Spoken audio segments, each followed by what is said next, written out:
ഈ ഒരു കാരണം കൊണ്ടല്ലേ ഒരു ഹോം നേഴ്സിനെ തന്റെ വീട് കയറ്റി താമസിപ്പിക്കാൻ ഇടവന്നത്.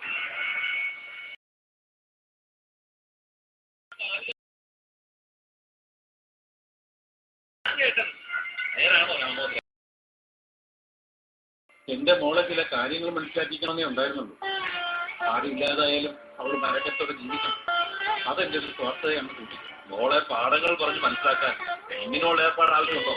ചെയ്യുന്നത് ശരിയാണോ തെറ്റാണോ എന്ന് ഞാൻ നോക്കി. ലക്ഷ്യം എന്റെ മോളുടെ നന്മമാണ്. പക്ഷേ പറഞ്ഞു വന്ന് മോളുമായൊരു പന്തയം വെച്ചതുപോലെയായി. അതെന്താ മോളുമായിട്ട് പന്തയോ? കേട്ടില്ലാത്ത കാര്യമാണല്ലോ. താലി കെട്ടുന്നത് നേരാണോ? നുണയാണോ എന്ന് പറയാൻ ആകെ ഒരു ആശയപ്പെടുന്നു. അങ്ങനെ വരട്ടെ.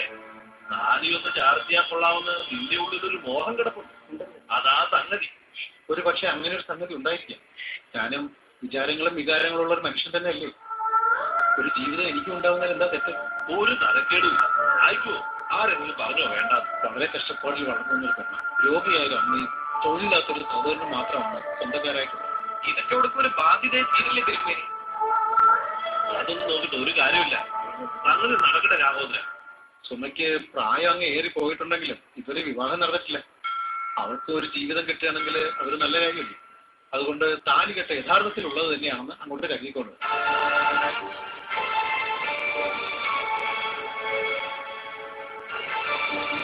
ഇതൊക്കെ ഞാൻ ഓഫീസിൽ ചെന്നിരുന്നു.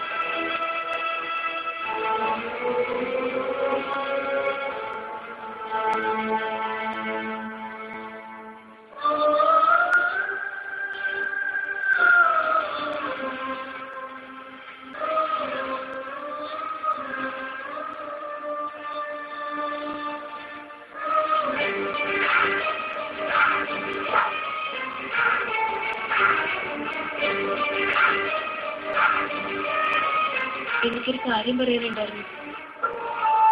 എന്റെ അമ്മ സ്വാഭാവികമായിട്ടും തനിക്ക് എന്റെ ജീവിതത്തിൽ ഇടപെടാം. പക്ഷേ ഭരിക്കാൻ വരും.